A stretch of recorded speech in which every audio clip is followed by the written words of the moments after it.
All right, good evening, everyone. We're back from closed session, and we have a report. No reportable actions at this time, Mr. Mayor. Thank you. So now we transition, so we're going to close the closed session or special meeting, and we're going to transition into our regular meeting at 7:13. Can we please stand for the Pledge of Allegiance? Chief, can you lead us? Allegiance to the flag of the United States of America and to the republic for which it stands, one nation, under God, indivisible, with liberty and justice for all. If we can all please remain standing for a moment of silence for our first responders and military members, please.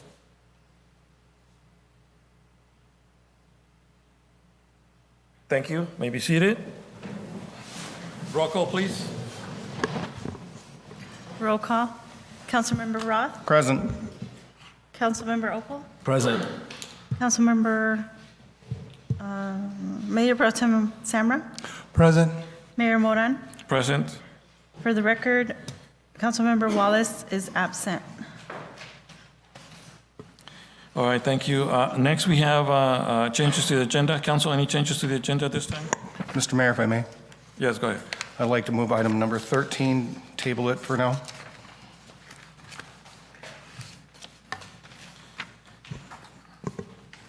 So just table it. Do you have any specific?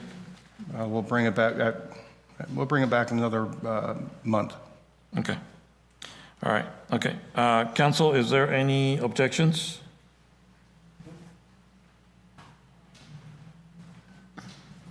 We need. So we have a first, and is there a second? Second by Mayor Pro Tem. Roll call, please. Roll call. Councilmember Roth? Yes. Councilmember Opal? Yes. Mayor Pro Tem Samra? Yes. Mayor Moran? Yes. Motion approved by a vote of 4-0.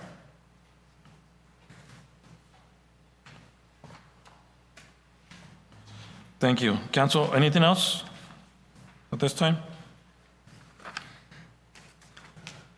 Seeing none,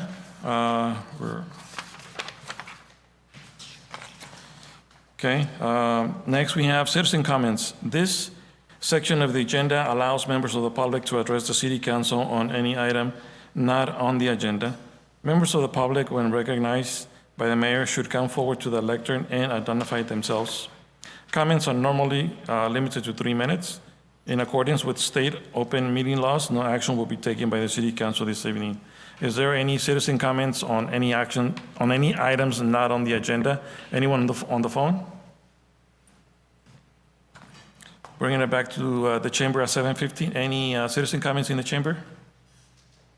Can you please come forward and state your name for the record?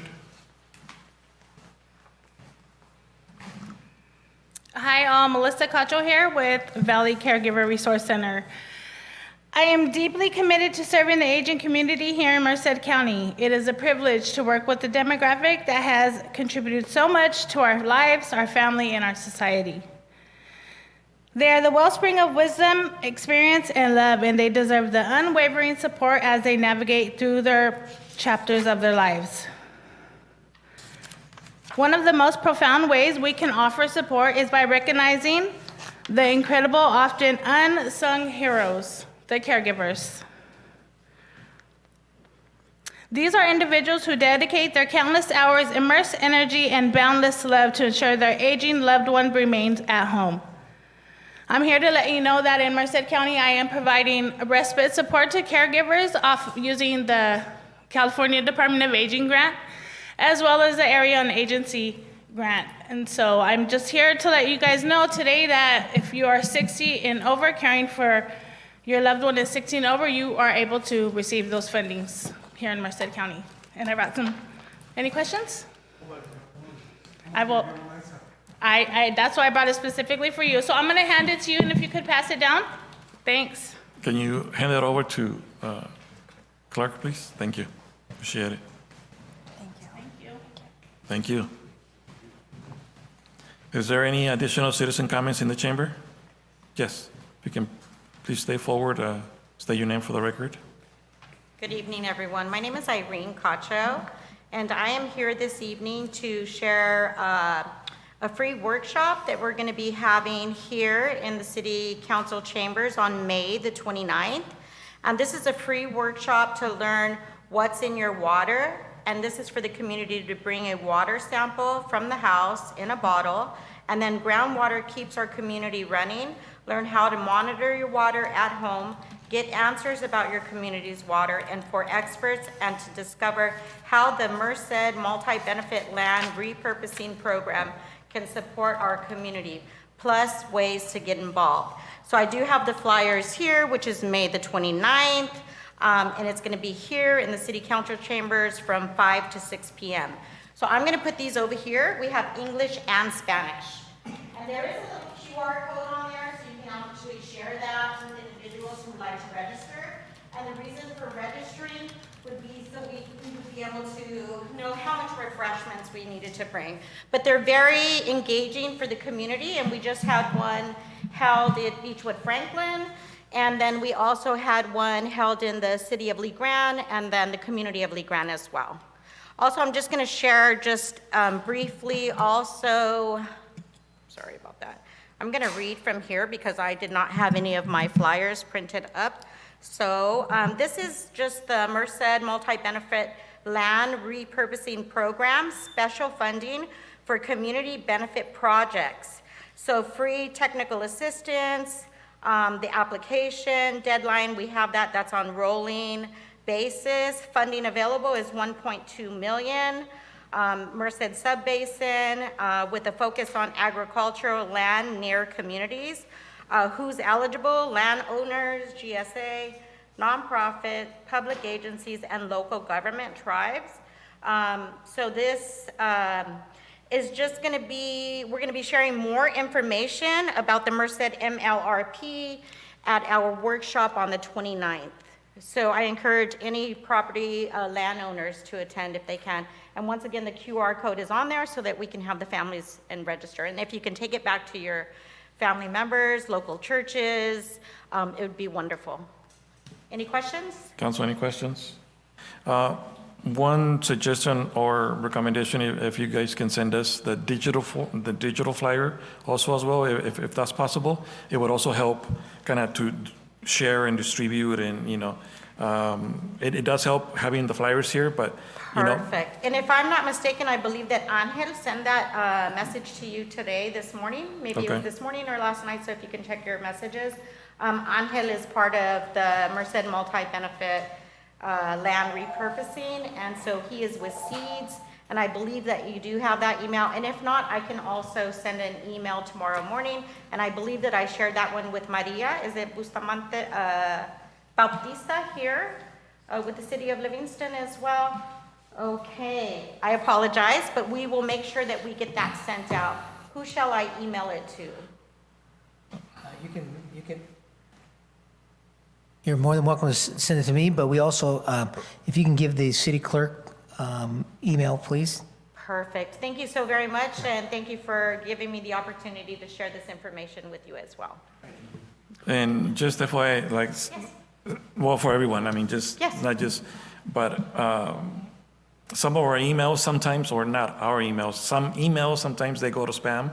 Oh, okay. Because right now, almost every jurisdiction, school districts, agencies, they have this very restrictive filters because there's so much spam or, but anyway, so I'll double check my spam filter because I haven't seen it, and right now I checked, I don't see it, but I'll check the spam filters. But just sometimes once we get your first email and you're in the system or they're in the system, it's easier for their emails to come through us. That sounds perfect. And then also on the QR code, we'll make sure that they have it that way if anybody wants to do any more research on the Merced MLRP, okay? Got it. Thank you so much. Awesome, thank you. Thank you. Any additional citizen comments in the chamber? If not, I'll go ahead and close the citizen comments at 7:22. Next, we have County Supervisor. I don't see him. Conflict of interest declaration. Members of the City Council will declare an actual or apparent conflict of interest before discussions or decisions about any matters in which they or anyone with whom they have a close personal relationship could directly or indirectly benefit, or where such a benefit could be perceived. Mr. Mayor, Yes. I'd like to declare that I have a conflict with number 9. One of the items in there, it is across the street in the park and from my house, so within the distance. All right. So do you mean that at that time when we discussed that item, you will recuse? Yeah, that's. I wanted to declare that I have a conflict now. That way, because if you remember last time you made me leave, you got tacos out of the deal. So if you hurry to it. All right, got it. Thank you. Anyone else? And then probably from now on, just, what I learned from the Planning Commission, when the conflict of interest declaration comes up, I will try to remind myself to ask the council if there's any conflict of interest that need to be declared, just as a reminder. But thank you for reminding me. Yeah. All right. Anyone else? No? All right. Next, we have consent agenda. Items on the consent calendar are considered routine or non-controversial and will be enacted by one vote unless separate action is requested by a member of the public, the city manager, or city council member. There will be no separate discussion of these items unless members of the public, city council, or city manager request that specific items be removed. Public comment on consent agenda items should be limited to 3 minutes per person, regardless of the number of items contained within the consent agenda. And I need to pull my notes real quick just to see if does anybody have any questions on any items on the consent agenda items? Mr. Mayor, Yes, go ahead. no need to pull the items, just one question as it pertains to items 4 and 5. As it pertains to these engineering reports for our benefit assessment districts and our citywide consolidated landscape maintenance assessment district, approving the items today does not approve the increased assessments. It simply declares the city's intent to host a public hearing where we will decide whether or not we increase the assessments, correct? That's correct. It's initiating the first step, which is getting the engineer report. So it's not approving any sort of increase to the LLMDs yet. Okay, just wanted to clarify that. Thank you. Just a quick finding, an observation, it's just a typo. Probably if I cut it, it's better for just me to advise on it. Otherwise, if I didn't catch it, then it shouldn't be a problem. But just on item number 6, page 257, at the top where it starts with professional, blah, blah, blah language, it's just a typo on the spelling of professional. And then on page 277, I see if I can look at your agenda real quick. Page 277.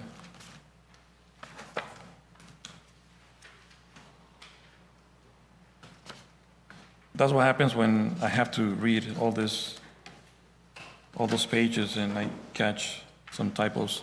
I'm a typo kind of person. In the exhibit A or A1, on item 1 and 3, if you can see that item C are empty. From my perspective, just because it's a legal and it's going to be a recorded document, I would prefer not to have an empty item number there and just delete it, just so that in a way nothing gets typed in later on. It's just something that I learned a long time when it comes to legal documents. It's just not to have an empty space there for an item. So with that in mind, I have no problem, but if we can make the correction that we're going to delete item C from both 1 and 3, just to be clear that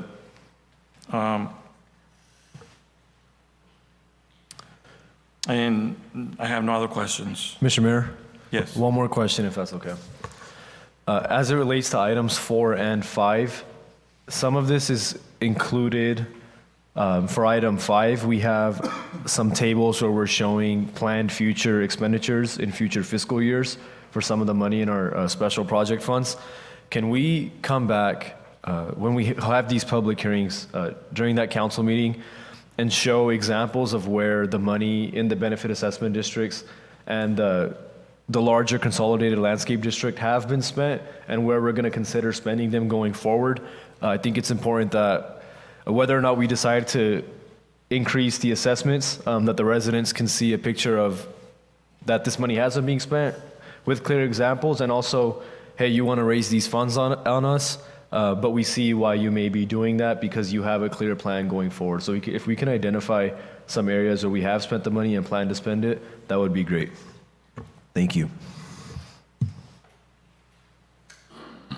Council, anything else? If there's no additional questions, comments, is there any motions? All motion to approve? How about I will first? second it. First, As amended, as amended by the mayor? Yes, sir. Okay. so we have a motion on the floor by Councilmember Paul, second by Mayor Pro Tem. Roll call, please.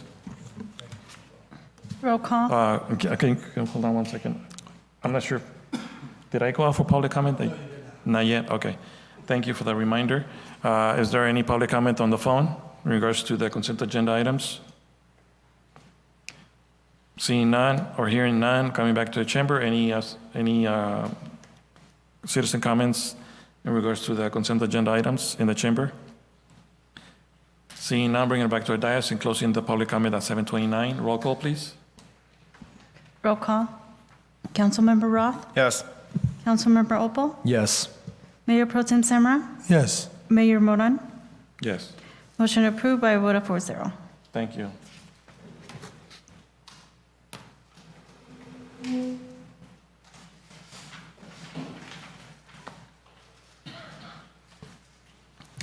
Next, we have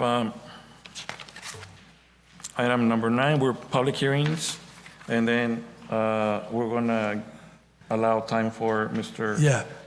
If the city clerk can make a note that I am recusing myself and leaving the dais. And he's going to go back to the back where the snacks are.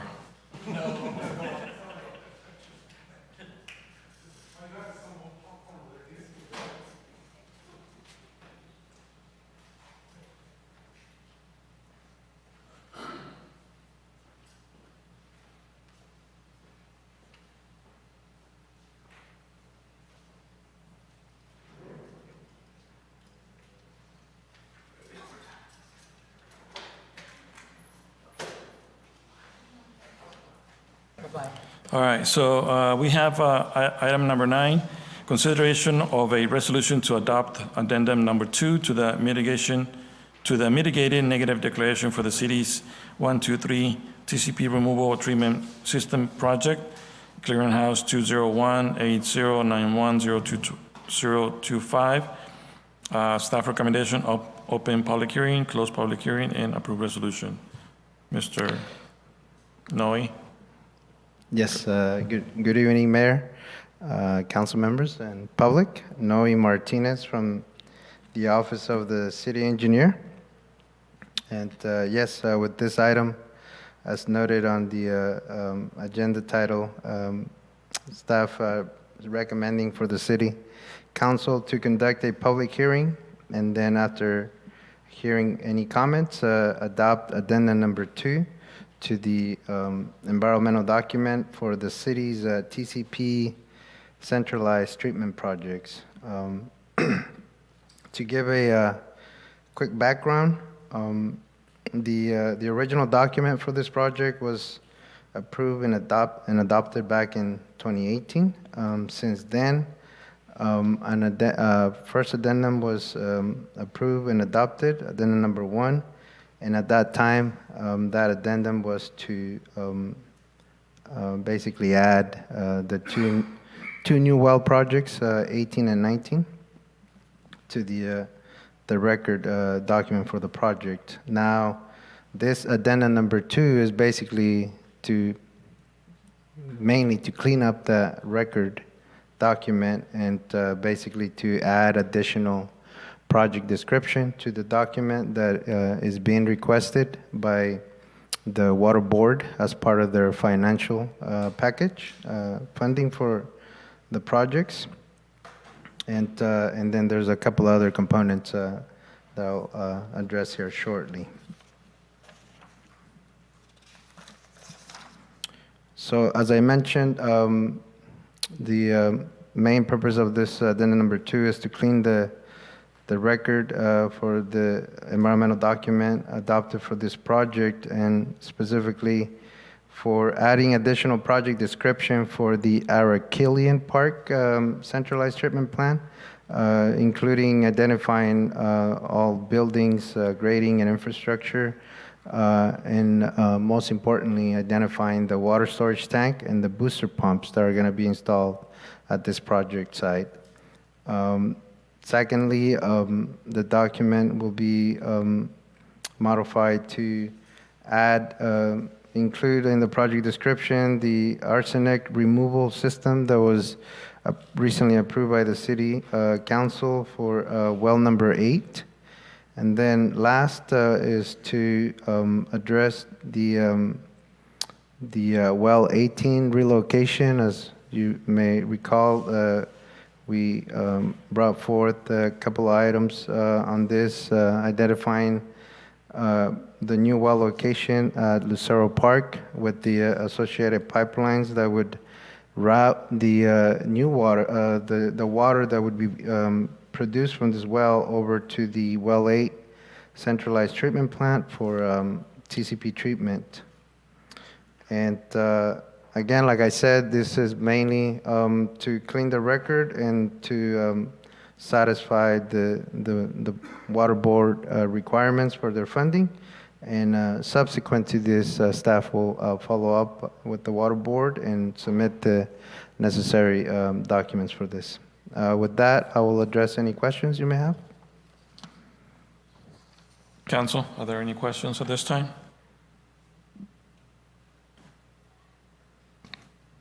What I do, I will go off of public comment, or actually what I'll do is I will open the public hearing at this time at 7:35, and we'll ask, see if there are any questions from anyone on the phone. Hearing none, coming back to the chamber, is there any questions here in the chamber? Closing the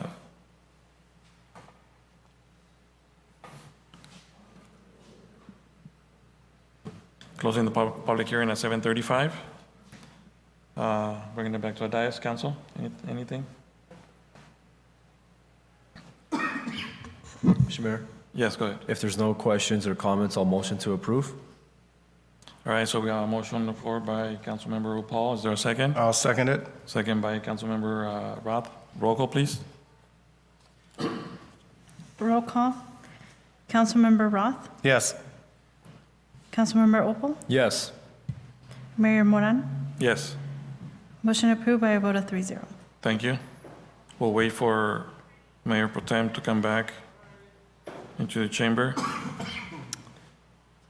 Can we take a 5-minute break for the tacos that are coming in?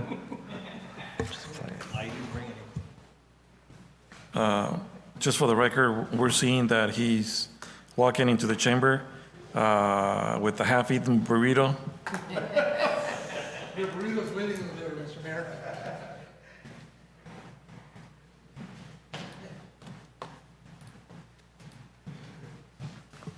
All right, so next we have item number 10, an ordinance of the City Council of the City of Livingston repealing and replacing the entire City of Livingston Municipal Code. Staff recommendation waiver, first reading of the ordinance by title and approved ordinance. Thank you, Mr. Mayor. This item is a cleanup item relating to an action that was taken by former city manager Portillo, who initiated some changes to the municipal code. Those changes were then sent to the publisher. The publisher then published the code. So in order to ensure that the code that we have online that is published has been officially adopted by the council, we brought forth this ordinance which repeals the prior city municipal code and then adopts the current code as effective on that date and as published on the city's code website. Staff recommends that the council waive the first reading by title only, open the public hearing, close the public hearing, and respectfully request approval of the ordinance. Got it. So I will open the public hearing at 7:38. Is there any citizen comments on the phone at this time in regards to this item? Hearing none, is there any citizen comments in the chamber? Closing the public hearing at 7:38, bringing it back to the dais. Council, is there any questions, comments? Mr. Mayor, just a quick comment. Yes. I was stuck in Texas, my flight.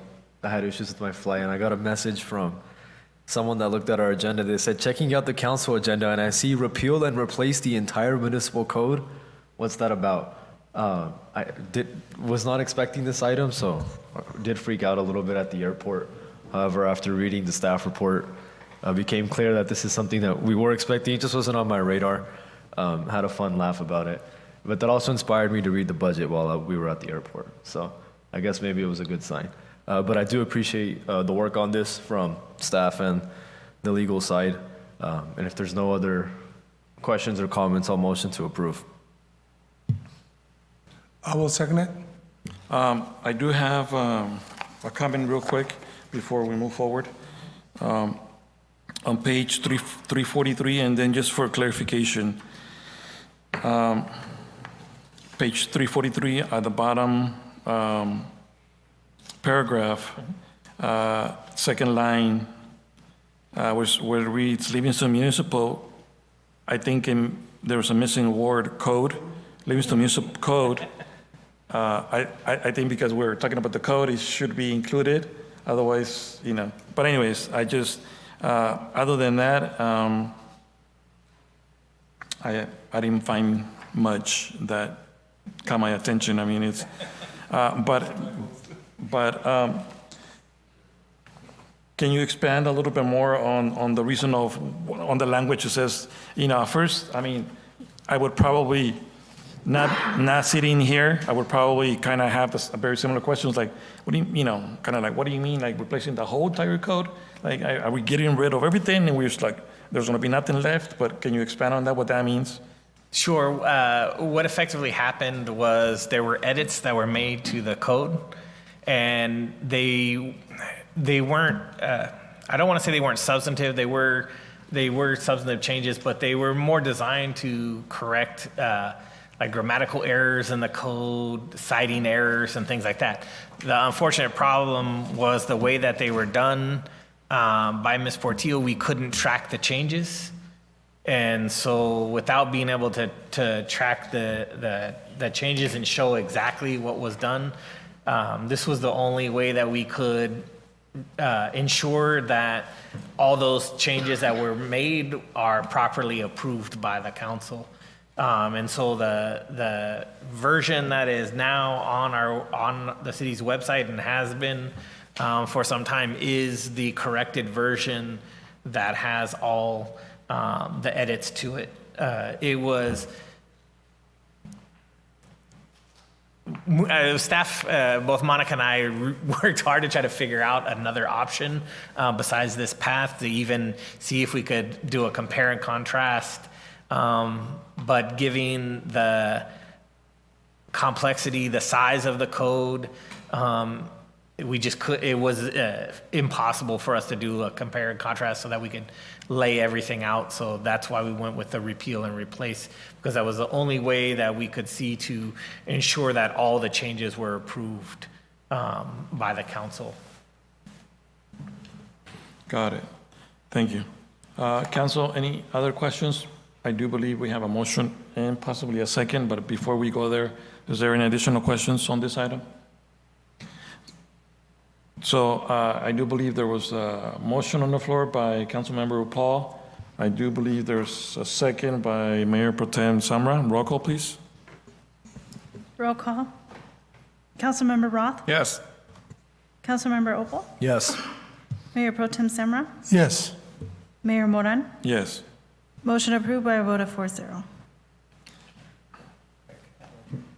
Sorry, and it just came to me after we did the vote, but just to tamp down any concerns, our code is still in effect. This doesn't take it away. What ultimately will happen is as an operation of law, it will come into full effect 30 days after approval of the second reading. Until that time, the code as previously adopted by the council is still in effect. Got it. Thank you. Next, we have discussion and potential action items. Item number 11, consideration of a resolution establishing the Measure L Citizens Oversight Committee and making it a 7-member committee. Staff recommendations, approved resolution. Yes, Mr. Mayor and Council, this is an item that is directly as a direct result of the passage of Measure L. And congratulations to all those folks that worked on this measure and the community. So as part of the ordinance and the impartial analysis that was done by our city attorney, one of the elements that's part of this Measure L funding is that we need to have an oversight committee. And so this particular resolution that staff is bringing forward to you is for that purpose, is to establish the Measure L Oversight Committee. And it gives you the flexibility of identifying members of the public in those respective areas that if you go to Exhibit A, it will kind of show you what the representation that you can consider. And we talked about a 7-member group. And again, as part of this resolution, we're also putting forward basically roles and responsibilities, tasks and objectives. And so they're going to be, these group of individuals are not going to be working in lonesome. They're going to be working, staff will basically be working with them to make sure that the necessary reports that need to be brought forward and bring transparency for the community is done so in a proper and timely manner. So if you go to the Exhibit A, you can see what the Citizens Oversight Committee responsibilities are, which I'll just quickly highlight some areas. They're going to be reviewing the revenue and expenditures of the funds that are generated, of course, by this general sales tax. And then there's going to be an annual independent financial audit that's going to be performed. And then the committee will also be looking at, different projects, services, everything that's related to Measure L. And this group only provides recommendation and information to council. There is no forward authority. And unless you have any questions, that's it for me for a presentation of this item. Council, is there any questions? Yes, Mr. Mayor. Yes, go ahead. It says committee shall consist, and the representation, I know it's a priority, though is listed, is small business. Now, that's 6, so we're supposed to have 7 members, correct? Yes, 7 members. So staff basically communicated in this fashion to give you prioritization, but you can choose, 1 member or 2 members from this respective area or 3 members.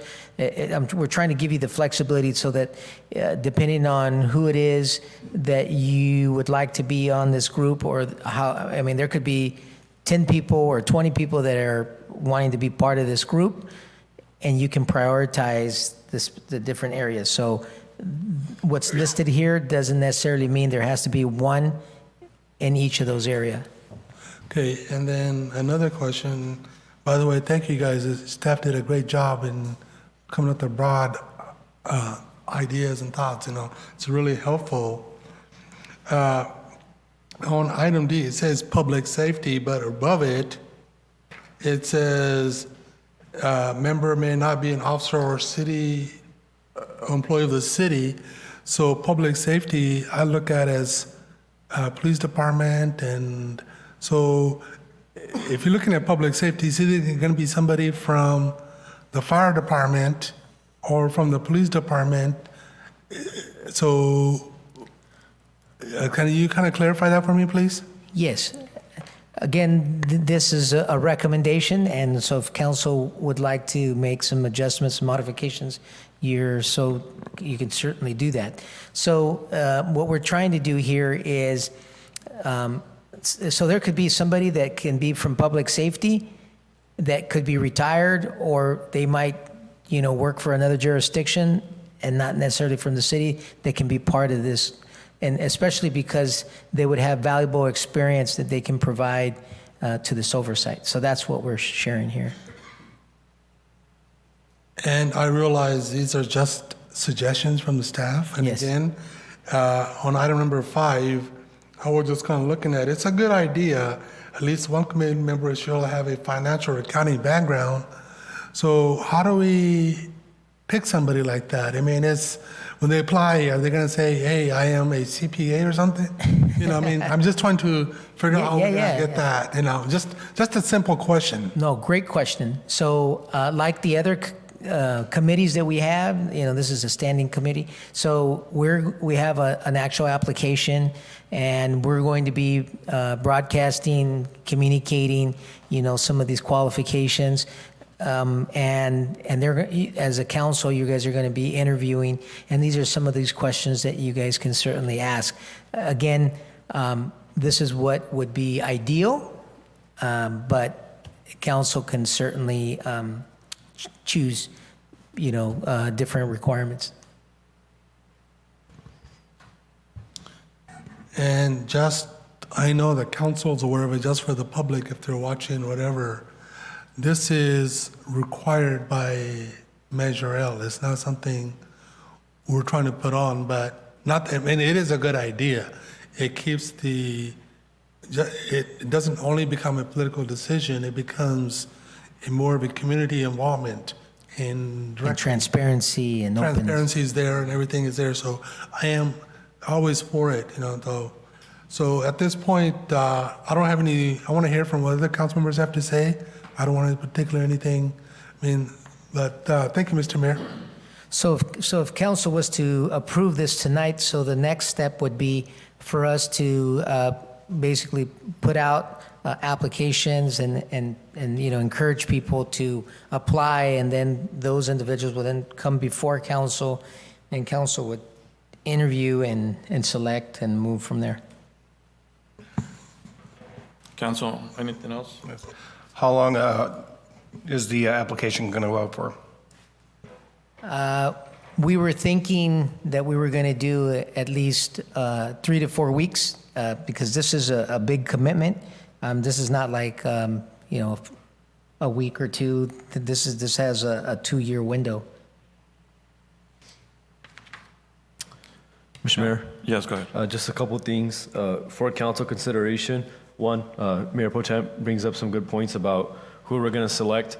One thing that I want to flag, which we'll keep in mind when we end up interviewing folks, is that even though there are 6 recommended representations, we can always consider other areas. And there are individuals who may fit multiple of these recommendations based off of their experience, potentially their age. Like we may have a senior citizen that also has small business experience, et cetera. So we can factor that in. I think staff did a great job with this. I'm excited to see that we have this rolling already, especially considering since we still have time before the Measure on money comes in. My only other question would be when this would go out. Mr. Roth already asked that. One thing I'd like to consider as well is I think shooting for 3 to 4 weeks is good, but because we're a little bit ahead of the curve on this, we can always consider extending if needed if we'd like a broader applicant pool. Just wanted to mention that now. Otherwise, I'm happy to move forward with this. Council, anything else at this time? Mr. Roth, before I yak more, you got anything to say? No, I'm good, thank you. Okay, one thing is we got to be careful of, and I'm glad that it was listed, that we need to do an exclusion of cannot be a city employee, especially, even if it's from public safety or wherever, because when you're on the payroll, it becomes, I'm not saying it would, but it may become a tendency for self-service, or, so I think the best thing is to exclude any city employees, no matter which department there are.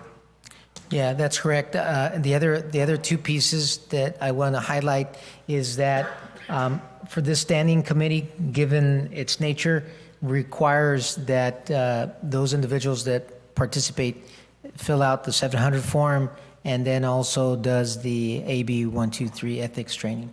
So that's going to be one of the requirement. At no cost to them, we, the city, will provide that training. Yeah, and I do not have a problem if a applicant is a member of public safety somewhere else, just not Livingston. So, okay, so 'cause this affects directly. Thank you. Thank you. So at this time, I will go out for public comment. Is there any public comment on the phone at 7:54 in regards to this item? Hearing none, coming back into the chamber. Is there any citizen comments in the chamber? Seeing none, closing the public comment at 7:54, bringing it back to the dais. Council, is there anything else?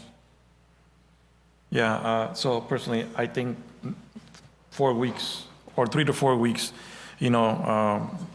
but 4 weeks, I think it would be adequate to be able to have the application out there. And because if we say 3 weeks and then we come back and, but I think if we have a set number of weeks, 4 would be adequate, I think, considering so everything's important. So if we can do, consider 4 weeks to have the application available and then bring it back to council for review and, for consideration, and then we can go from there. Would you prefer a first meeting in July, even though it's longer than that?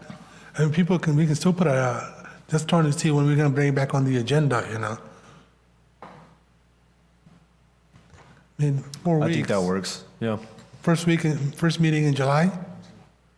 That gives everybody, because what we also have to understand is once we give them 4 weeks, city clerk still has to see if they are registered voters, and they still have to go through all that process. So I would say that first meeting in July would be the ideal one. Mr. Ramirez? Mayor Pro Tem brings up a good point. Didn't think about the checking on the registered voter. So yeah, July 1st works. We can bring it back. First meeting in July. Yeah, first meeting in July. I'm sorry. All right, is that a motion? Yes, I will make that as a motion. Okay, so I have a motion on the floor. Is there a second? I'll second it. All right, roll call, please. Roll call. Councilmember Roth? Yes. Councilmember Opal? Yes. Mayor Pro Tem Samra? Yes. Mayor Moran? Yes. Motion approved by a vote of 4-0. Thank you.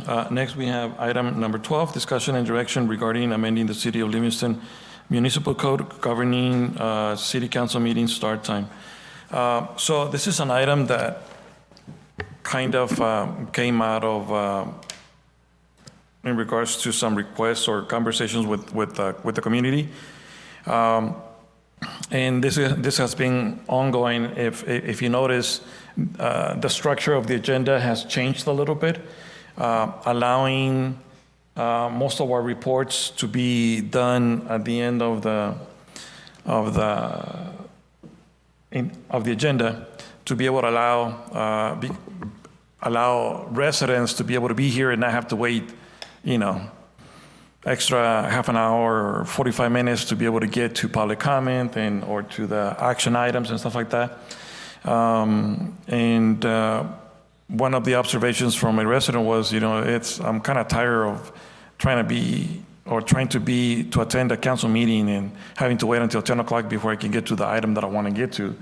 And it makes sense, So in continuous conversation with some additional residents and people in the community, why not bring this to the council for discussion? Because I think they do have a valid point. Besides moving our reports and staff reports towards the end of the agenda, I think it's of value to at least have the conversation in consideration for council to look at opportunities to, if we want to consider moving meetings earlier.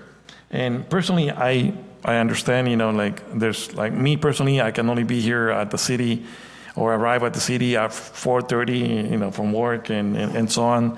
Some others, it makes it difficult to be here before 6 o'clock for the closed session meeting. But there's also an alternative to where most of the time we could have the regular meeting start at 6 and then closed session afterwards. But I also understand that some of the items, sometimes that when we discuss some items in closed session, they are related to items that are going to be in open session. So this is just an opportunity to have that conversation. So I'll leave it up to you guys to provide input and see what you guys think. Mr. Mayor? Yes, go ahead. First of all, I think it is, I shouldn't say it was, but it is a good idea, the format of citizens, and, get to the items that citizens want to first, then wait for staff announcements and reports for later. That is a good thing. Because most people don't want to hear us yak anyway too much. They're here for an item, they want to hear it, they want to comment, and then move on. I get that. And the only thing, and I know that, and I hope that we all consider that we as council members do dedicate a lot of time to the city. Yes, that's what we signed up for. But we also need to understand that we also do have family life, that sometimes we are caring for our loved ones, or in case myself, I was late for the closed session because I was on another meeting for the city in Dos Palace and didn't get out till a little bit after 5:30, and I go to work like 7 o'clock in the morning. You've done that. You haven't even had a chance to wind down, even have something to eat, You can't go on and on. It's just me. And also think a lot of the citizens out there, by the time they get home, a little after 5, and it's also going to be difficult for them to attend the meetings or even get on the phone sometimes. 6 o'clock is going to be very difficult for a lot of people, but especially for me. If you guys want to change it, that's fine, but I don't think, very rarely would I be able to make the 6 o'clock meeting, because it's hard enough as it is now. Thank you. Thank you. And I personally know that have some schedules, and then sometimes we have other, this is not the only meeting that we attend. But I just wanted it to be able to have this conversation so that I'm not. Got it. Like I said, I'm very pleased with some changes in the format of the agenda. It makes a lot of sense. I think I applaud the mayor for making that change. But also, as you know, if we ever hold another meeting, say on a Thursday or something, I may be at an MCAG meeting, and you know how long they can last. How do I get here, And there's a lot of meetings that I attend, we all do, that there's no way you're going to get in here. And also, what do I tell my employer each time? Because, hey, I took time off to go to the Van Pools meeting, but now I'm going to leave, and then pretty soon they're going to say, wait a minute, hold on, buddy. You also work for us, you know, so employers become very irritated if you don't do your job in a proper time manner too, you know. That is our bread and butter. I got to take care of my family, and I'm sure others have the same commitments too, you know. Thank you. Thank you. Councilmember Roth? Yes, Mr. Mayor, thank you. You know, Mr. Mayor Pro Tem had a lot of good points. The format that you have, what we have now is, I think it's great. But sometimes the reason that some of these meetings go late, it's our fault. We overtalk and we overanalyze, and we gotta get to business and get it done, because it's not fair to the community to, you know, be up at 12 o'clock, 1 o'clock in the morning, you know. And then secondly, me as well, I work in the automotive industry, and it's not a 9-to-5 job. Like tonight, you know, getting out of there after or before 6 is kind of difficult. Mr. Mayor, you work in automotive, you know how it is. So for me, that's not going to work. I understand that some of the community members want it, but unfortunately, our jobs, they pay our bills. So that's all I got. Thank you. Thank you. Council, anything else at this time before I go out for public comment? Mr. Mayor? Yes, go ahead. I appreciate Mayor Pro Tem, council members' honesty about their schedules. Personally, I am heavily in favor of moving to 6 p.m., but if we have 2 members of our council who that is just physically not possible for them to consistently make it at that time, I don't think it serves us well to start as a 3-member council majority of the time. One thing that I do want to ask, and this may be a stretch and it would definitely take some workshopping, is are we open to potentially moving our meetings to a different day of the week?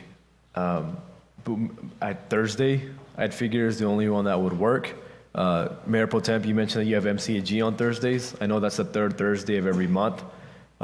Maybe we would do the 2nd and the 4th Thursday for our council meeting. And the reason why I bring that up is because of our Brown Act requirements, we're required to release the agenda 3 days before the council meeting. So we schedule council meetings on Tuesdays. Agenda has to be released on Friday. Agenda comes out on a Friday. We immediately get to the weekend. Staff and council staff and public have essentially Monday and Tuesday to get a lot of things figured out before our council meetings. You all know I ask a million questions. You know, I do not, I know I'm inexperienced and I don't take the responsibility of having to make a decision lightly. And so I like to make sure I have all the information forward. And it can be difficult to get everything hashed out sometimes over the weekend and expect staff to on a 24-hour or 48-hour turnaround to get us all the information that we need to be able to make the decisions by Tuesday night. I remember before I got on, there's at least one developer who was very vocal and said he at times couldn't get somebody on the phone on Friday or Monday, depending on staff schedules, and so they would like to come out and comment, but it's not really feasible for them to get all the information they want before the meeting as well. I think it opens up a lot more time for folks if we get the agenda out by Monday or Tuesday of the week. However, I understand that we have a rec commission meeting on the 4th Thursday of the month that would need to be moved, and also staff that have to be here. I'm sure you have already planned your family schedules, your childcare, and a lot of other things around meeting at this time of the month. I mean, this specific time frame within the month. And so if it's not feasible for everyone, I don't even want to consider going that route. We have a lot hashed into this, but I do want to bring that up because I think there is some value to where even if we can't move the meeting an hour late, we can consider moving to a different day of the week to give more time to for folks to engage before the meeting on a Tuesday. Staff, not something I expect you to share right now, but if we could get in touch through the city manager to see if that's something that's even feasible for you all, I'd love to know. And if it's not, then we'll keep it as it is. I did want to mention that. And the next thing I'll ask, are we open to 6:30? If not 7, is that feasible at all? And if not, then it's not going to do us any good. I'm sorry, but, you know, we also, in order to move it that, you know, and just for my personally here, you know, I don't want to get into things, but, you know, we have families we take care of and all that. That means moving the nurses, moving everybody else, and it's just, over time, things have been set up to where everybody expects me to be a certain time, and I got also, I'm sorry, but I know, not a negative way, but my wife, they also need a little break. They've been taking care of my mom since early in the morning, and don't they get a break? And you go out there, and then, there's a lot of humanity components in there. To me, whatever the majority decides, I'm okay, but for me, I don't think it works out. A different day, maybe it's doable, same time, but not necessarily the time. It just becomes very difficult. And I hope everybody understands, okay? All right, so at this time, I will go out for public comment. Is there any public comment on the phone at 8:08 in regards to this item? Hearing none, coming back into the chamber. Is there any public comment in the chamber? If you can state your name for the record, please. Diego Castillo, as a resident that has been attending council meetings for over 10 years, it's usually like this. So I don't know if there's a way to engage in a poll or somehow to see how we can get more residents at the council chambers, because it's been the same for over a decade. So I don't know that changing the date or the time isn't necessarily going to make a difference. So is there a way to engage the residents to see why it's always a handful of us? Usually the days when there's more people, if it's awards or, but most of the time, handful of us are here. So just take that into consideration. How do we engage with the public to see if it's going to make a difference? Because for the last 10 years, it's usually about, 6 of us. Thank you. Is there any additional citizen comments in the chamber? Seeing none, closing the citizen comments at 8:09, bringing it back to the dais.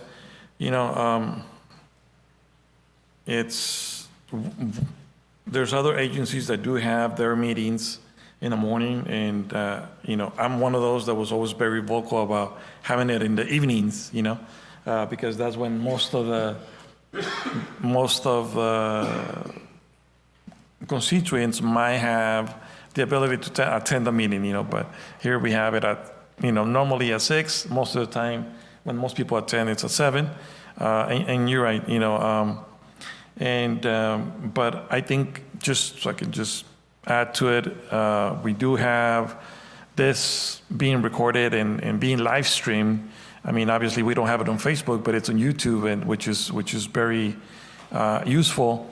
We also have the option of people calling in, and I know in the past I've had requests to stop the option of people being able to call in, and to me, it was never an option.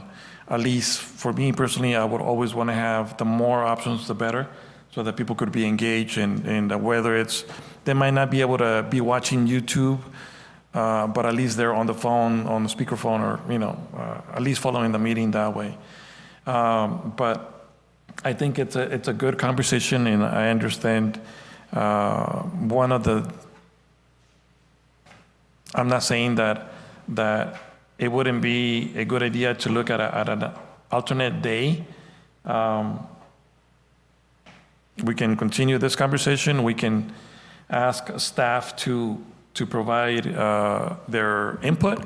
I think I also want to be able to hear from them the pros and cons. I know that one of the things with other agencies that have their meetings in the morning is because of staff. Most of the staff office hours is 4:30, 4 o'clock, and then when they have to stay for a meeting, be after 5. Besides being the overtime and all of that, it's just also their availability, but it's always an option. So maybe not to put staff on the spot right now, but maybe we can continue this conversation at another meeting, maybe in 2 weeks or in a month, bring it back and just be able to hear from staff, from the directors, and also to give an opportunity to the directors to, brainstorm and talk to city manager and then just see what's out there, because I think it's also important to be able to hear what you guys have to say. So I'm okay with continuing this conversation. Just regardless, I don't think I would be okay giving direction at this time, but more than anything, to bring it back and just continue that conversation and allow staff to provide input, if you guys are okay with it. Council? Yes? All right, so I think I see the majority okay with that. So if we can bring this item back, I guess, in a month, and then just for continual conversation. All right. Next, we have announcements and reports. City staff announcements and reports. Mr. Chavarria, Public Works Director, with the Public Works Department update.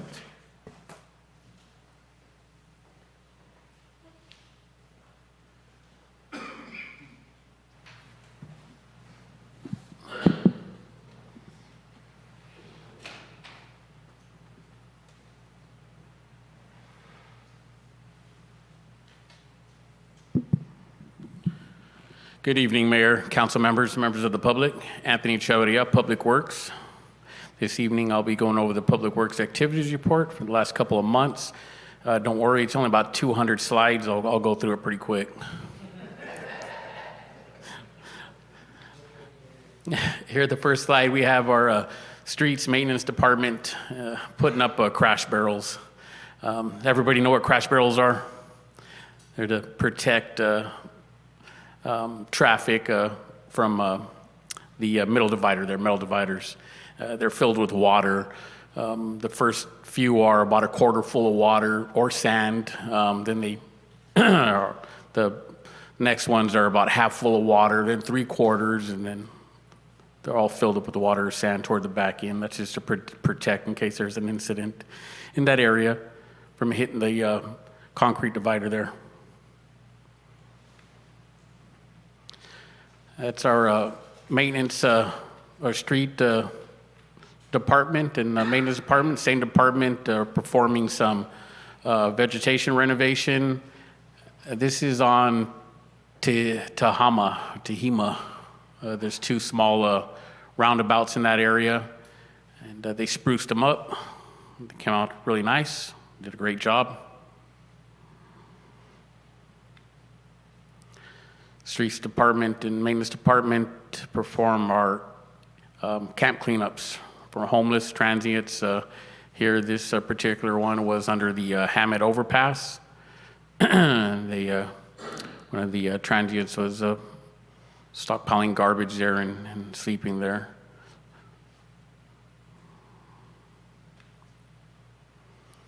Parks department, L&D department, these guys have been really busy.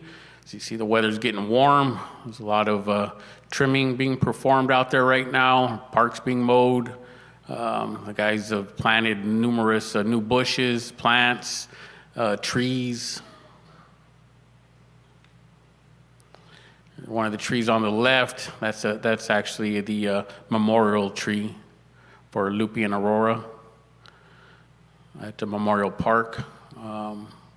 The other two to the right, in the middle and the right, are some new trees planted at Frederick Warden Park. We also planted quite a few trees off of Hammett from Aspen Glen to Wakami. So you see the map on the left and all the new trees on the right.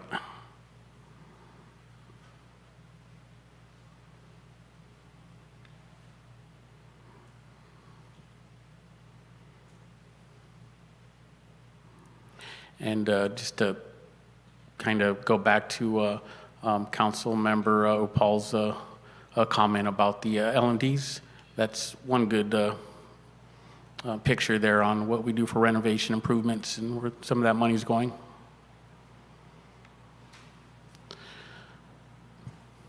Just real quick, Anthony, for council. So whenever there's any tree trimming, the actual tree trimming, there is a proper and a balanced way to trim the trees. And so our staff gets, training and so forth, because it's not just for aesthetics purposes, it's also for the health of the trees. And then also, we don't want to unbalance a tree where then it becomes a risk, a health and safety issue, several years down the road. Thank you for that, City Manager. So yeah, this is a picture of staff trimming trees. This is the Parks and LMD Department. That's Fernando Carrillo way up there trimming that tree on Main Street in the boom truck. Some more trees, the same department trimmed on down Main Street. I think that's in front of the Pentecost Hall. And I was just going to make a funny comment, but that truck, that is definitely not something that could be used for the fire department, right? Correct. Doesn't quite make 3 stories. Good try, though. There's another project that our staff tackled. This was Alvarez storage shed that was just falling apart, as you can see in the roof. Really bad shape. We had different departments help out on this project. A couple of guys from our operations department and a couple of guys from our Parks and LMD department. You see, they did a great job. Replaced all the roof structure and put new panels on top. They did a great job. What's that shed used for? Obviously storage, but what's... The Alvarez shed is used by the school for storage of equipment, lawnmowers, and other equipment for practice. Thanks. So new equipment. I'll take this time just to give a shout out to council, just to say thank you for authorizing the purchase of new equipment during our last budget. The purchase of new equipment helps our staff complete their projects more efficiently and safely. Is one of the pieces of equipment we purchased was new bleachers that went to Max Foster Sports Complex. We got another set budgeted for this next fiscal year as well. New chipper truck, which all the chippings went in when at one of the previous sites you were watching, when the guys were trimming those trees. That's where all the branches that were cut, they get chipped and sent to this vehicle here. And then, is that something that we use or that we use for repurposing somewhere? Unfortunately, that's not used for repurposing. The chips just aren't of good quality to reuse in our beds. But just to bring another project up here, where all cities now, part of SB 1383, are required to procure compost and wood chips, mulch. So we are starting the procurement process, and we will be having free giveaways for our residents here soon. How much was this truck?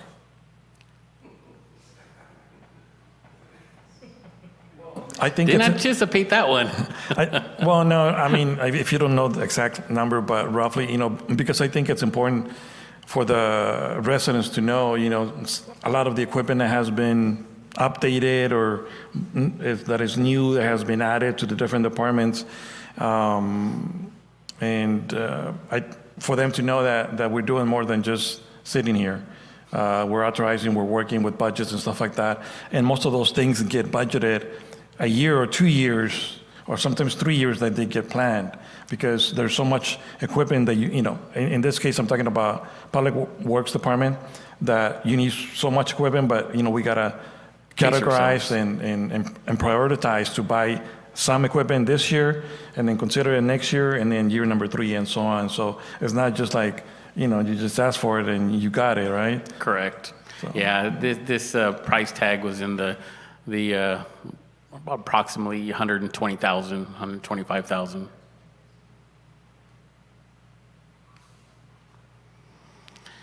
New tractor on the left, that was paid for by 100% Cal Recycle grant, who our consultant, Jennifer Halpin, helped us get. That was an SB 1383 grant. Picture on the right, new lawnmower to help with maintenance of our parks. Is that electric? No, Or gas? no, we do have one that's electric, I seen that electric one and it's pretty quiet. the green one. Yeah. A new utility truck was purchased this last fiscal year for our streets and building maintenance department. Man, that looks nice. Who drives that? One of the street department guys. Oh, here we got a new sewer combo truck. And we do have a photo bomber on the left there. That admin was pretty adamant about learning about the sewer combo truck until I told her it was used for sewer cleaning, and it's the picture on the right, she just disappeared. Wasn't interested anymore. New playground at Arkelian Park. Some before and after pictures. This came out great. Really happy with the construction there and the turnout there. Well, I guess we could, at least I know one person calls this a torturing device. Mostly everybody else though calls it exercise equipment that got installed at Arkelian Park. These are pretty popular. Our residents love using them. ADA accessible as well. So our staff poured the concrete and installed it. For future, we can just add on as well, add another concrete pad there and continue adding exercise equipment in that area as well. I do have another one on the budget for this next fiscal year as well.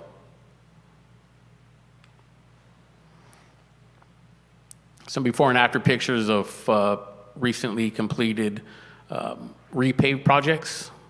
That's 4th Street from Park to F. You can see it's pretty bad shape. I mean, there's just potholes everywhere, and that road is really falling apart, a lot of cracks. Middle picture, they tore it all out, and the contractor did a really superb job as well. The street came out really good.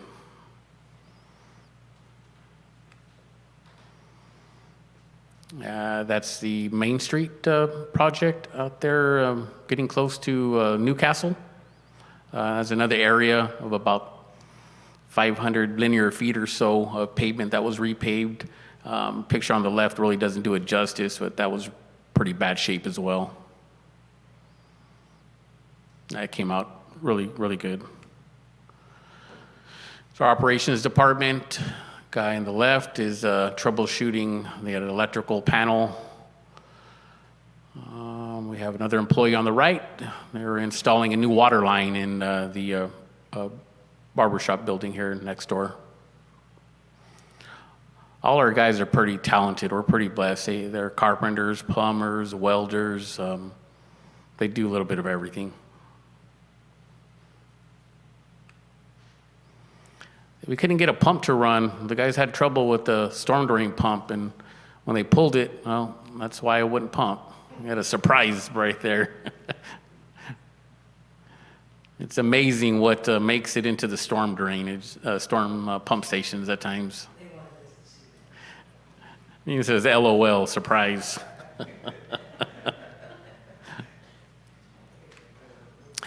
And that's all, folks. Be happy to answer any questions if staff, council has any questions. If I may, just real quick, can you go back to the one slide? Yeah. So when it comes to pumps, and I know that you mentioned in the past, and we asked, is like, what is the one thing that really affects most of the sewer plant and, just the infrastructure? And you always mention is what people pour down the drain, grease and oil and all of that. Just recently, a couple days ago, I was looking somewhere, and I saw that there's an agency, and I have to share that article, that information, where that a city agency provides, it's like this powder to the residents. It's almost like, when they make Jell-O or gelatin, and they have their grease pot, and then they pour that powder on it, and then it helps it coagulate, and then so that way they can throw it, or in a bag or something, into the garbage, and not down the drain. Would that work? And would that, I mean, in the garbage versus, or there are better alternatives that you might know of? Most definitely. We always encourage our residents to pour their bacon oil, their manteca, their grease that they're using, whenever they're cooking. Let it cool down. Pour it in a container on the stove. Let it cool down. Give it time, and then dispose of it in the garbage. I haven't really heard about what you're mentioning, Mayor. But yeah, that would work. But would the residents use it? Would they take that extra time to use it? It may take a little bit more time. Yeah, Mr. Mayor, I would like to add just one other thing that's really not talked about, but it's something that happens, and it does have some consequences for us at our facilities, and that is people, basically throwing their medications and everything in the toilet and stuff. All that. Imagine, a certain percentage of folks in town doing that.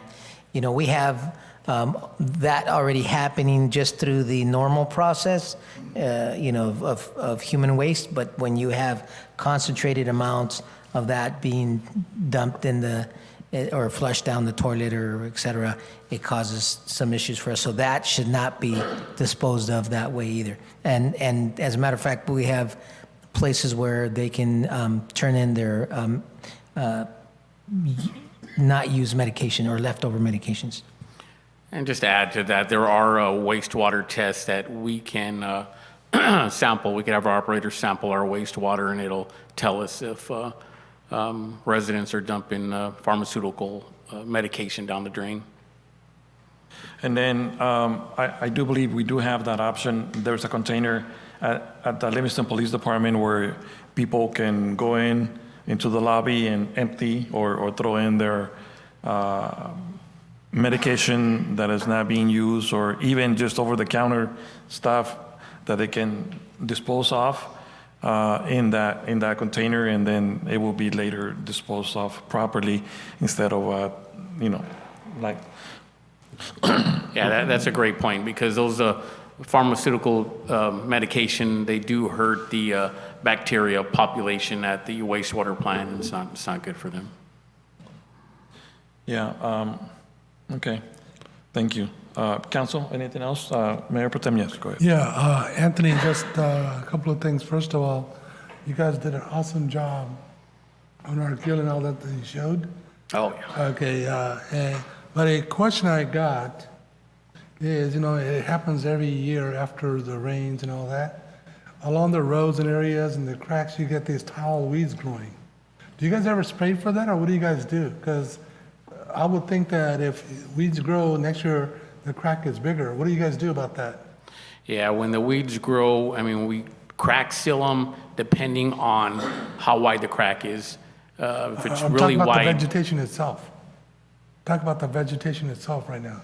Oh, yeah, that should be cut and blown out. If it's in the road and it's cracked, then it should be crack sealed.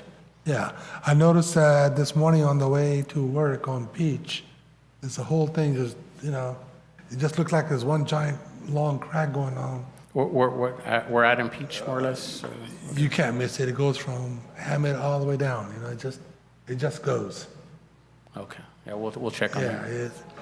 And then second, I was going to ask is, over there on Campbell, I'm sorry, Wynn Parkway going towards Foster Farms, over the bridge, not towards B Street, but the other way, and then it dead ends, there's Campbell going there. Who owns that intersection there? Is that city or is that? That's a city. Yeah, I had it, and somebody brought it up, and there's no, don't lose any sleep where we're trying to, but they're saying that when you're going, you're making a right turn, there's hardly anybody on their side, and they got a stop sign. Why do you even need to have a stop sign? Can they just be, instead of making them stop, can they just continue to go when they're going, making a right? Oh, that's something that maybe engineering and PD and Yeah, I mean, Public Works it's- could look at. I mean, you guys got enough to do, but if you're ever driving over there, you have to stop and wonder, why do I have to stop? Maybe worth the look for you, you know? Yeah, that's something the staff could look at. And then, other than that, you guys done a great job. Thank you. Thank you. Council, anyone Mr. else? Mayor? Yes, go ahead. Yeah, just wanted to say thank you to Anthony and the rest of the team. I've shared this with you before. Every time we get to see visuals like this, it's always really cool to see what's going on. Mr. Ramirez made a comment that the staff that found this, they wanted to share this with us and make sure that it was presented. It's nice to hear that some of our line level staff are also thinking like this is something that we want the community to see, because I know there's a barrier of, like Mr. Moran said, sometimes people think that we're just sitting here doing nothing, but there is a lot going on behind the scenes.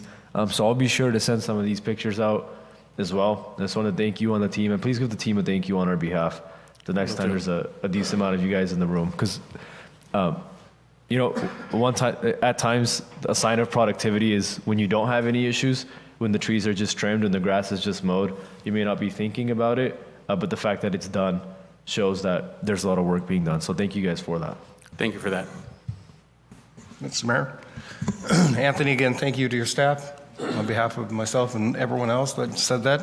I see your trucks out every weekend when I'm out and around, and during the week. You guys do a great job. So thank you again, and thanks to your staff. Quick question, and I'm not sure if I brought this up to you once before or not. I don't think I did.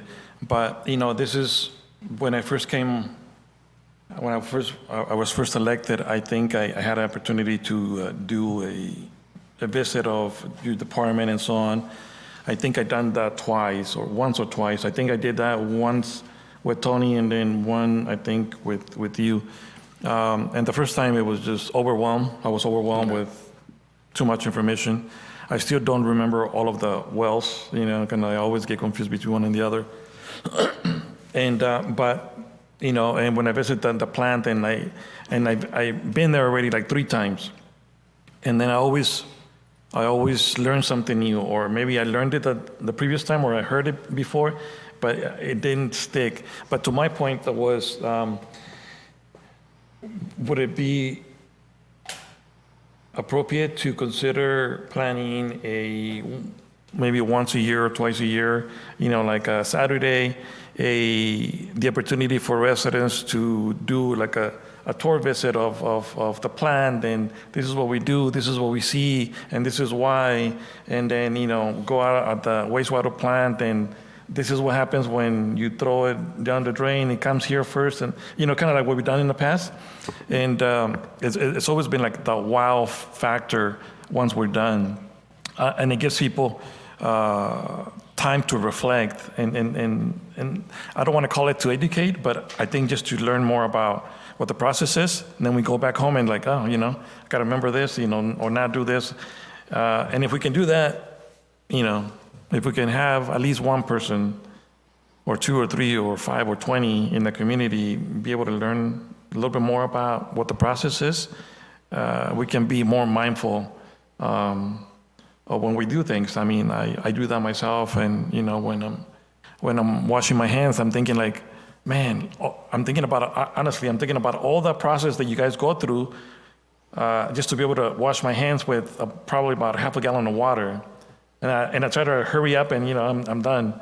Or when I'm taking a shower and so on, you know, just thinking how much it really costs, all of the effort to clean up that water. And I'm just thinking that maybe that is an option, but then again, you know, something to brainstorm with the city manager. But I think that would be pretty cool to allow, I mean, not that they're not allowed now, probably if they reach out, you can probably figure some out and take them around, but like a one day and, have 15, 20 people and, from different sections of the community, I think that would be kind of like not that we want to have a barbecue over at the wastewater treatment plant, at the end, Might but, choose a different just location. make it a good, and I know that we've done that with middle school kids.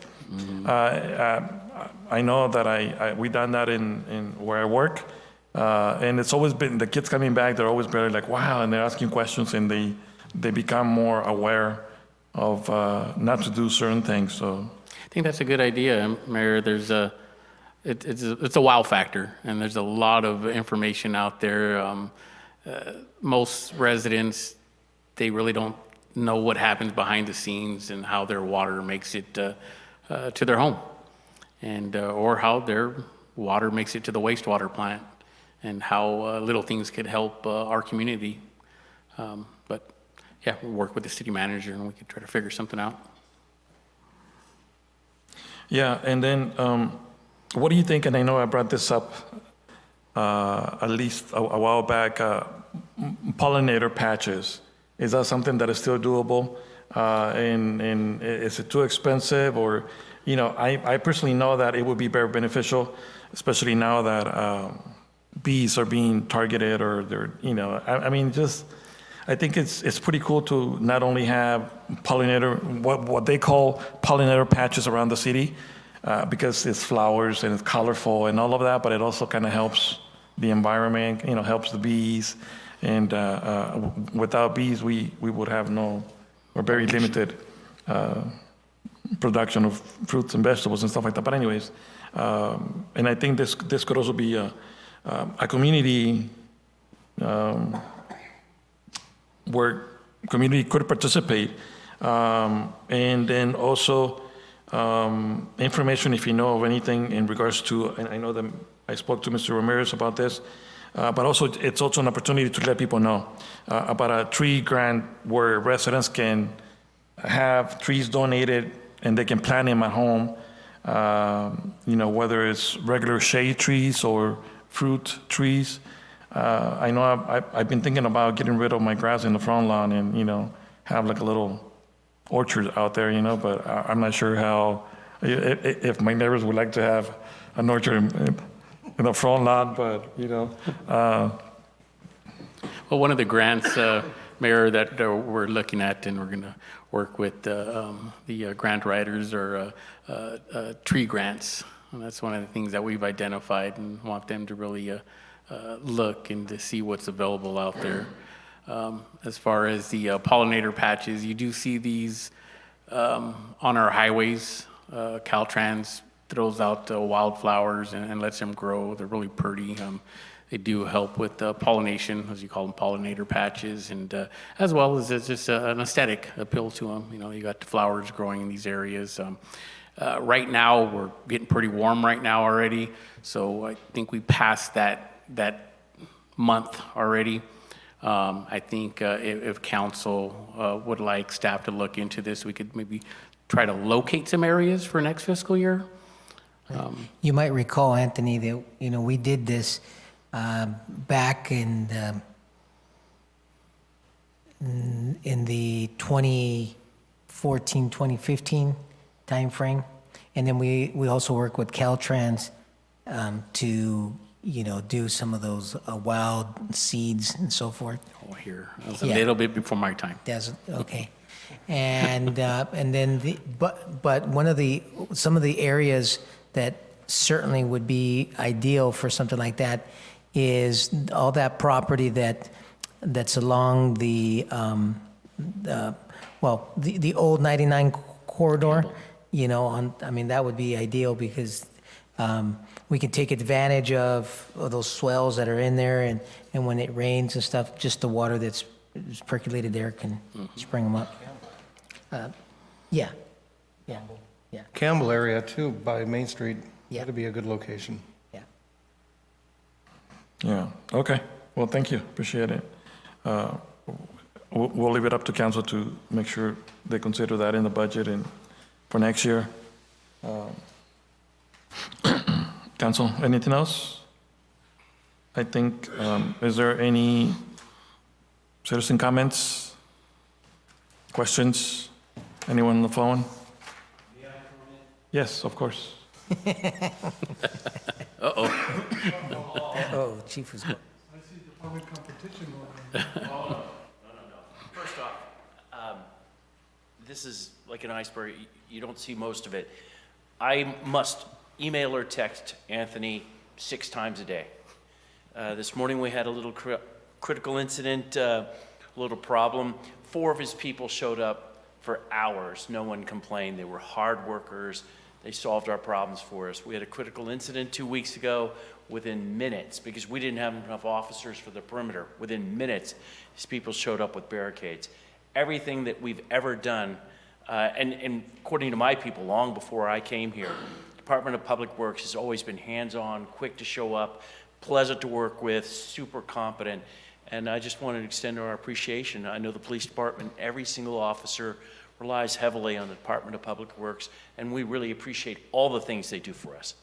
Thank you, Chief. Thank you.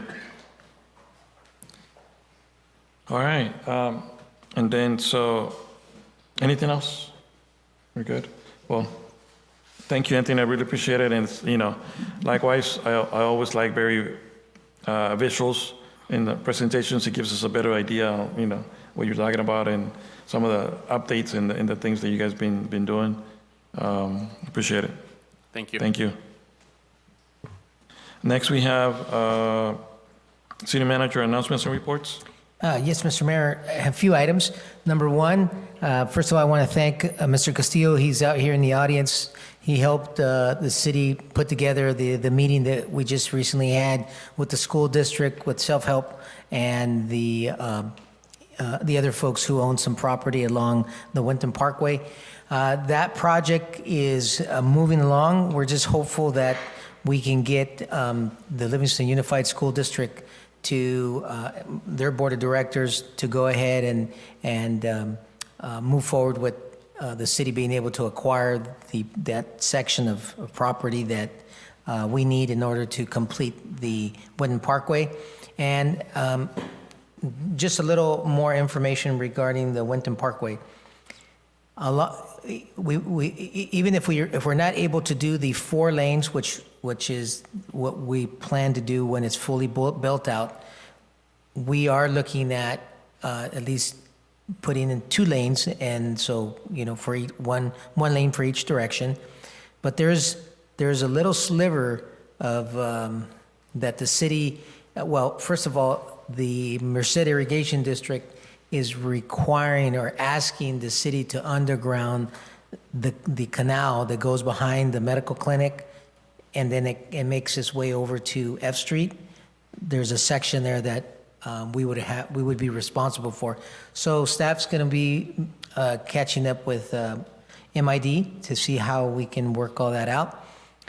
And then we would have to come up with the dollars in order for our city portion to extend the road, and then each respective property owner. So that's something that we're working on. Number 2, the other thing is we have our regular meetings with HDL, which is our consultant that does a number of different reports for us as it relates to revenue generation and other important reports. But one of the things that I asked our consultant today is just, you know, thinking outside the box here and trying to create more revenue for our city. You know, like for instance, these 2 projects that are taking place, or one of the projects taking place and the other one's going to break ground fairly soon here on the housing project. And it's like, how can we capture more revenue given these major projects that are taking place? So in having this discussion, he mentioned that there is a sub-permit that we can work with these developers and work with CDTFA And because imagine this, they buy all of this lumber and all of these different, construction materials. So if their destination or delivery is to Livingston, then we would be able to get a portion of that. And more so now, given Measure L. So we're exploring all those things just to make sure that we can maximize, our revenues for the city. So just wanted to share that. And then the last item that I wanted to share is there's a resource fair that's coming along that's going to be happening. It's a rural community event. It's going to be taking place Thursday, June 5th from 6 to 8. It's a resource fair. There's going to be, some food, some raffles. There's going to be some family business grants. Wells Fargo's heavily participating here. Our mayor's also participating. Hopefully, other council members can participate as well. Again, June 5th, and we're going to be reaching out to some businesses here in town so that they could take advantage of some of these opportunities, small business development opportunities. That is all I have, unless anybody else has some questions for me. Mr. Ramirez, Yes. do we know where the research fair will be taking place at this time? It's going to be at the Child Development Center. The school district is also a sponsor for this event, and there's a number of other sponsors as well. But the Fresno Area Hispanic Foundation, along with Wells Fargo, anybody else that you know of, Mayor, that's providing funds for this? No, it's primarily the funding comes through Wells Fargo and Fresno Area Hispanic Foundation. And their program just to add a little bit to that, like you mentioned, there's going to be grants for families and for small businesses. The last time I saw them do this, I think they gave out close to about $5,000 in cash to small businesses, like $1,000 grant or $500, and to families too as well. All they need to do is just be present to participate. In raffles, they had about 10 different bikes for the kids from 0 to 6, 6 to 9, 12, 10 to 15, and so on. Food, there's going to be dinner, and roughly probably somewhere around 25 to 30 different agencies providing information. I know we had one here probably about 3+ years ago. This place was too small for that, and it was pretty crowded. It was a great event. So, so if there's any small businesses that want to participate, we're also planning a like a round table meeting with Wells Fargo and the Fresno Area Foundation and local businesses to provide more input and information on what are some of the resources that the Fresno Area Foundation has, along with Wells Fargo, and how they can help our local businesses with whether it's remodeling or expanding or opening a brand new business. They have a lot of different resources, but they want to be able to provide that information. We're working on those dates to see, we're looking at about 4 or 5 different calendars right now, so we're going to try to put a meeting together, and it's going to be probably in the evening, but once we have a more secure date and time, we'll be able to show that out as well. So, Mr. Ramirez, can you add just a little bit, can you expand a little bit on the conversations that we had in regards to some of the street lighting idea or project or process that we're trying to accomplish on Main Street where the train tracks are? I know that has been an issue, especially in the winter, in that little area where it's very dark. And then also in regards to some of the issues that we've been working with in regards to garbage in some of the alleys, especially in the industrial or business sections? Yes, Mr. Mayor. So as it relates to the lighting, so about a month ago, when this first came up, staff, we went out and we surveyed the area. We looked at, what's needed. We actually met with the representatives that actually sell solar lighting, because that is kind of the most cost-effective way to address some of these needs. And so we identified where some lighting can take place along where the railroad track is as you make your way towards Foster Farms. And then we also looked at some areas here in Main Street. So we're actually budgeting for that for this next fiscal year. And it looks pretty promising because the actual cost of solar lighting has really come down. So we should be able to do a good portion. As it relates to cleaning garbage and everything along in the alleys, that is the responsibility, bless you, that is the responsibility of the homeowners. They're not supposed to be leaving garbage and stuff. However, from time to time, we have no choice. City Public Works goes in there and picks up, items. Now, keep in mind that we continue to educate the public that, Jilchin has 2 bulky item, pickups per year that they can take advantage if they don't know that. But again, there shouldn't be any trash in the alley. That is the responsibility of the property owners. Did you want to add anything to that, Anthony?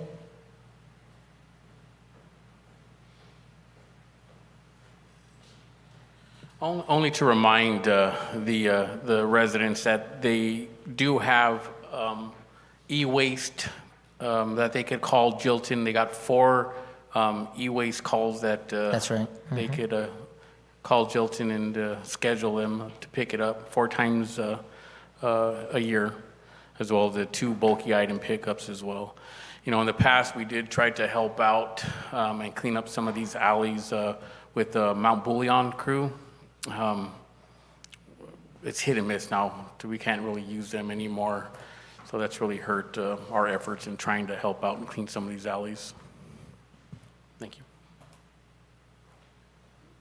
And with that said, I do want to thank the different departments, PD, Public Works, and the city manager's office, because you guys been very active in regards not only to code abatement, cleaning up some of the garbage behind some of our businesses areas. Sometimes when residents call, I'm not going to say that I'm the one that goes out and helps clean up, but I send it to Mr. Ramirez, and then, but they all have been very active. And so once again, those things get done because the eyes and ears for us are those people out in the community that see those things that need attention, that need to be addressed. And then, I do appreciate that we have the opportunity to provide educational opportunities for some of those businesses to prevent, things from happening. I know that one of the complaints is that residents, sometimes they go to businesses' garbage cans in the alleys and they throw their own garbage in there, and then it's not supposed to be for that, So, but there's probably different alternatives. There's different options, providing or adding a lock to their business large garbage can and stuff like that to prevent that from happening. So that would be very beneficial. And actually last night at 8:03, I received a few text messages that haven't had a chance to send it your way, but there's a few mattresses that were dumped behind Liberty, Liberty Plaza. It's I'm sure they're not the businesses, probably some resident that drove by and dumped them. And then also they reached out to see what I could do in regards to some group of kids that were smoking weed in the Liberty Plaza over by where the old county mental health offices used to be. But by the time I was able to reach my phone and see the text, they were already gone and stuff like that. So I didn't even bother to call PD or anything like that, just to go check it out. But, now that it's summer and it's warm, more kids, not only kids, but more people will probably be out. And I know I got a few calls from residents near Gallo Park and Fred Warden. I'm the neighbor, so it's like, and I provide the non-emergency number for PD. It's helpful for PD to know about those concerns so that they can know where they need to be patrolling and stuff like that. But I just want the residents to know that we are addressing those concerns, and we're not just getting them and not doing anything about it. We're trying to see what we can do and how to best deal with it. Thank you. So next we have City Council members' announcements and reports.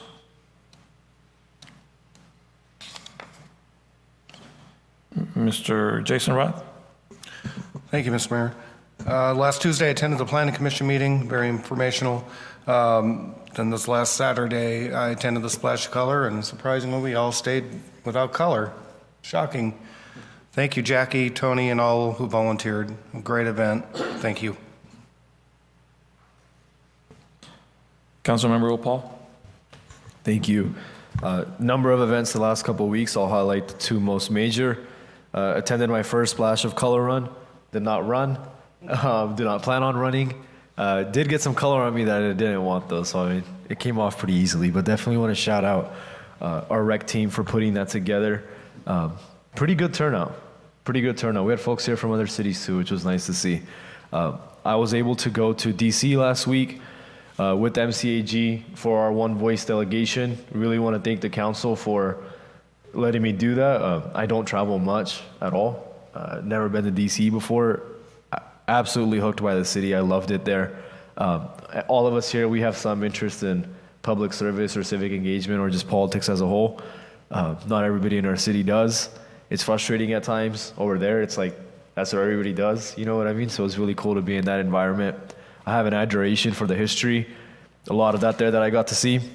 One concern that I had going in, and this is something that I heard from residents too, it's like, hey, we're paying for your hotel and your plane ticket. So what are we going to get out of that, right? Full transparency, the city paid around $2,000 for my trip. It was about $1,100 for my hotel and about $800 for my plane ticket. It's a concern I had myself going in, like, this is a $2,000 investment being put in me by our city. We should be able to get something out of this. Money is hard to get at the federal level, especially in these times. However, something that our lobbyists, shout out to Ben Golding and the folks at Townsend Public Affairs, they did a fantastic job of putting this together for us. They're very big on establishing relationships with some of the folks out there and planting seeds for the future. We will not get information on whether or not any of our budgetary requests are fulfilled until Congress passes their reconciliation bill, their big, beautiful bill. But I'm sorry, I had to throw it in. But until then, we did make some great connections with staffers at some of the executive agencies that administer grants. I got some great information on specific language that federal staffers have been asked to look for when applying for grants, which I'll be sharing with the city manager and staff very shortly. So I do think that's a huge plus. $2,000 invested this year may not bring anything this year, but even if we only get one injection of 100 to 500,000 at any point in the next 10 years, that 2,000 spent over that time ends up being paid for. So I think it's up to us to continue to build on those connections. I've been following up with a lot of those people via email, making sure they didn't forget us. We're one face in 1,000 that they see. And so I think as long as we as a city continue to build on that and we get something over time, we can yield that investment. We wanted to make sure I touched on that. But yeah, again, thank you to the council and to the city for allowing me to go do that. It was a really good time. Thank you. Mayor Pro Tem? Thank you. As I mentioned earlier today, I attended the mosquito abatement.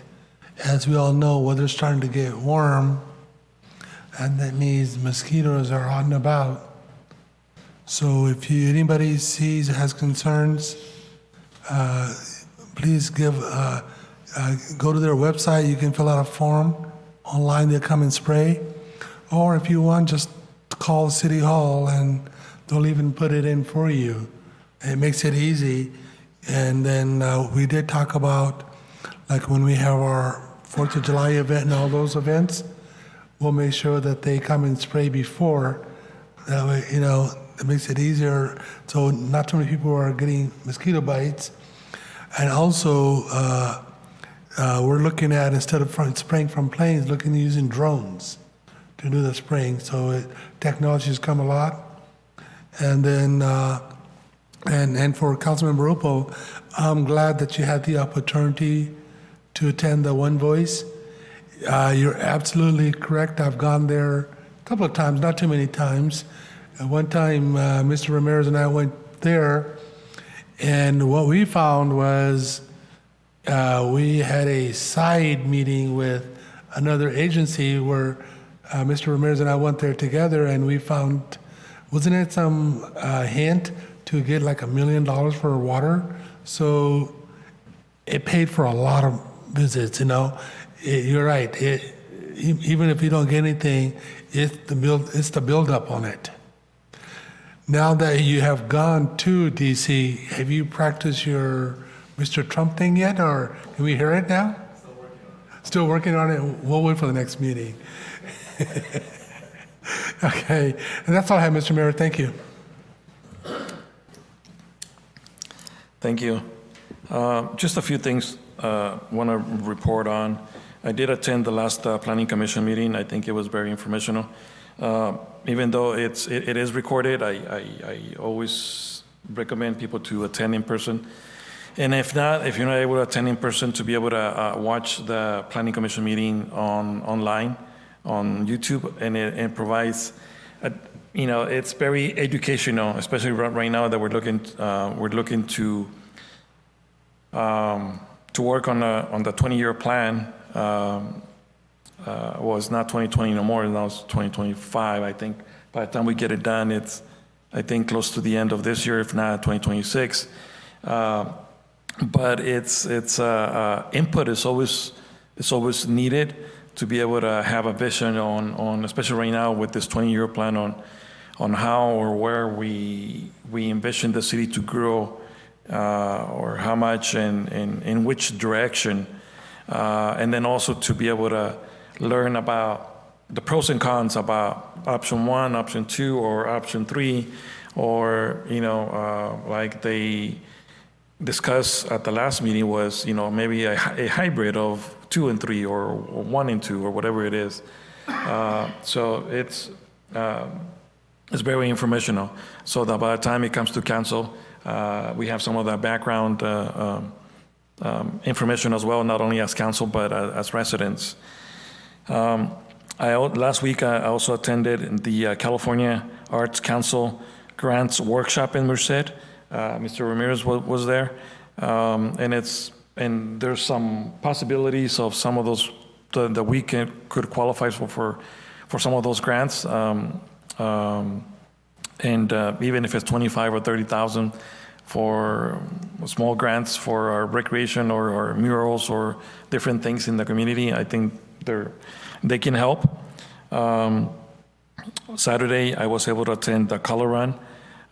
This time I did much less running than I did in the past.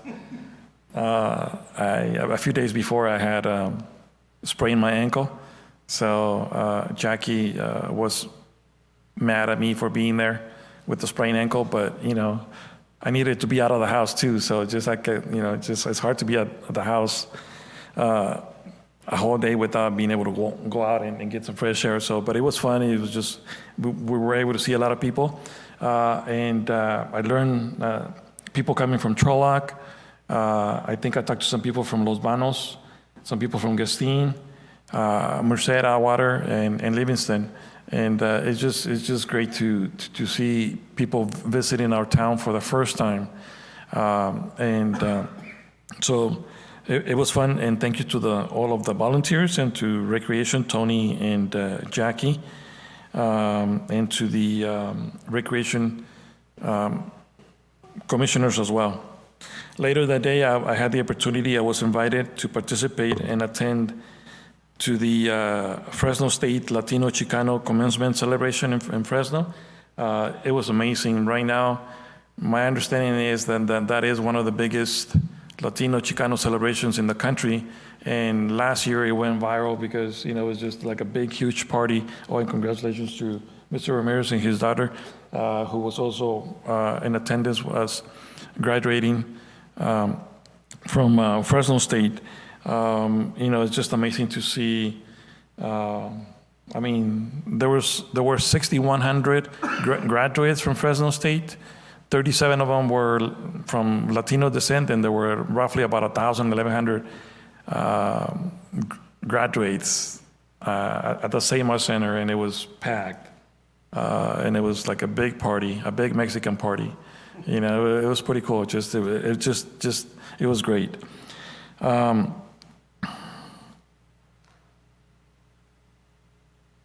Mr. Ramirez already mentioned the June 5th Resource Fair.